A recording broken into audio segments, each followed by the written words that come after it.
Hello everyone, আসসালামু আলাইকুম। Welcome to designer lima. আজকে আমরা এই লোগো ডিজাইনটি তৈরি করা শিখব। এই ডিজাইনে কয়েকটা টেকনিক অ্যাপ্লাই করা হয়েছে, সেটা দেখার জন্য ভিডিওটি শুরু থেকে শেষ পর্যন্ত দেখতে হবে।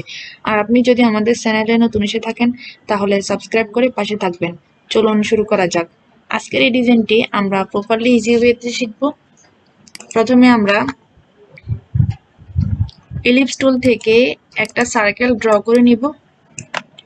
এটা স্ট্রোকে থাকবে। স্ট্রোক সাইজ আমরা এখান থেকে প্রয়োজন অনুযায়ী বাড়িয়ে নিব। এডিট থেকে কপি দেন পেস্ট ইন ফ্রন্ট, এটাকে অল্টার এবং শিফট প্রেস করে আমরা প্রয়োজন অনুযায়ী একটু ছোট করে নিব। সেম ভাবে এটাকে আমরা কপি করব। উপরে পেস্ট করার জন্য পেস্ট ইন ফ্রন্টে ক্লিক করব।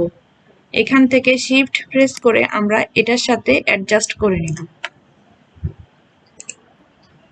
এই সার্কেলটাকে আমরা এডিট থেকে কপি করব, দেন পেস্ট ইন ফ্রন্টে রাখবো। এটাকে শিফট প্রেস করে আমরা স্মার্ট গাইড বরাবর বসে নিব। এখানে সার্কেল দুটাকে সিলেক্ট করে আমরা এডিট থেকে কপি দেন পেস্ট ইন ফ্রন্টে রাখবো। এটাকে অল্টার এবং শিফট প্রেস করে আমরা রোটেট করে নিব।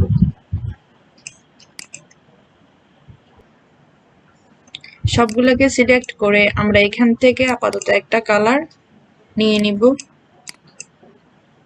দেন শেপ বিল্ডার টুলে যাব। আমরা এভাবে ড্র্যাগ করে সবগুলোকে প্লাস করে দিব। আপনারা আপনাদের মতো করে এভাবে ড্র্যাগ করে নেবেন। এবার আমরা এই শেপটাকেও আমরা প্লাস করে দিব। এভাবে ড্র্যাগ করে নেব।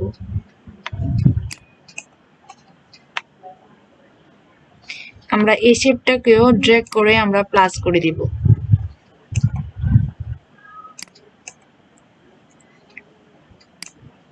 এইভাবে ড্র্যাগ করে আমরা সবগুলো করে নিব।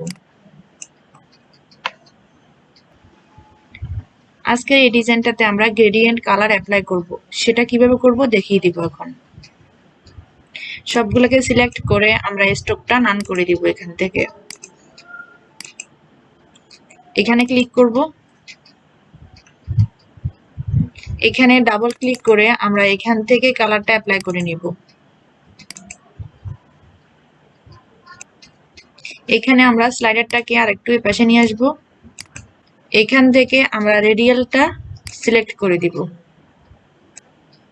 এখন শেপ বিল্ডার টুল থেকে আমরা এটাকে সিলেক্ট করে মাইনাস করে দিব। সবগুলোকে সিলেক্ট করে আমরা গ্রুপ করে নিব।